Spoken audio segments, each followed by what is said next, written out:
Hi, I'm Jared Bentley. You're watching the Johnson City Press Week in Review right here on JohnsonCityPress.com.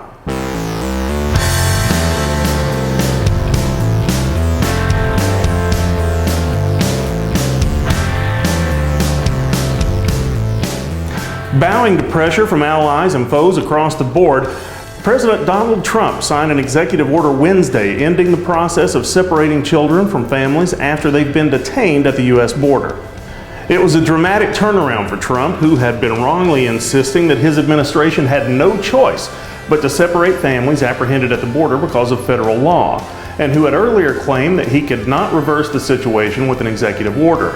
Until Wednesday, the President, Homeland Security Secretary Christian Nielsen, and other officials repeatedly argued the only way to end the practice was for Congress to pass new legislation, while Democrats said he could do it with his signature alone, as he did on Wednesday.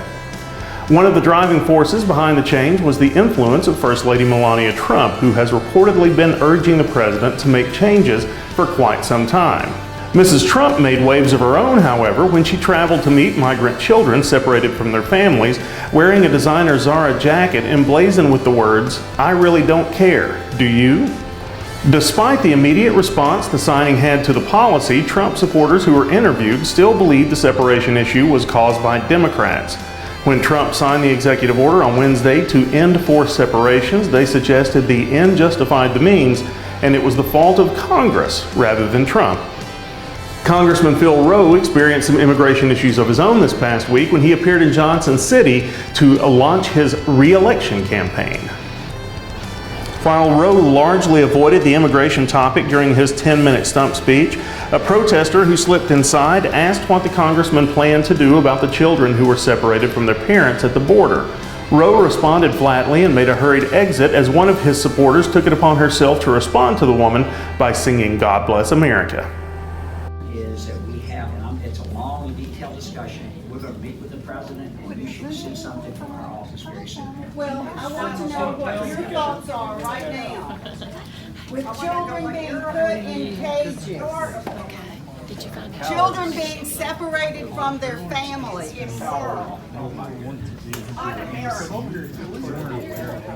Well, we're looking at the news and children are being put in cages. God bless America. Good to see you.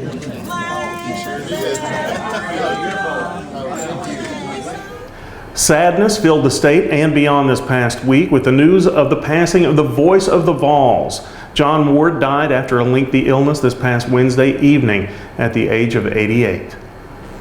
As the radio play-by-play broadcaster for Tennessee sports from 1965 to 1999, he was known for his unique style with such phrases as the iconic "It's football time in Tennessee" right before kickoff. Ward's final football broadcast was the Vols' 23-16 win over Florida State in the 1998 Fiesta Bowl National Championship game. But his influence on the game and the fans of UT sports has lived on since and will continue to do so.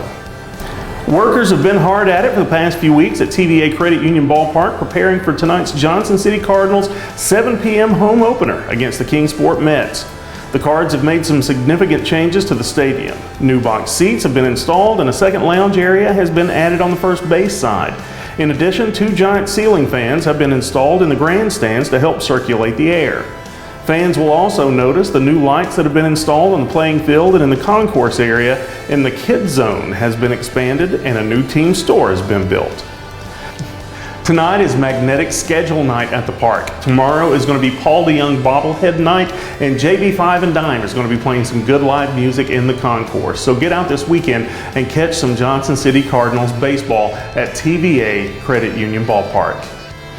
I'm Jared Bentley. This has been the Week in Review right here on JohnsonCityPress.com. Thanks for watching.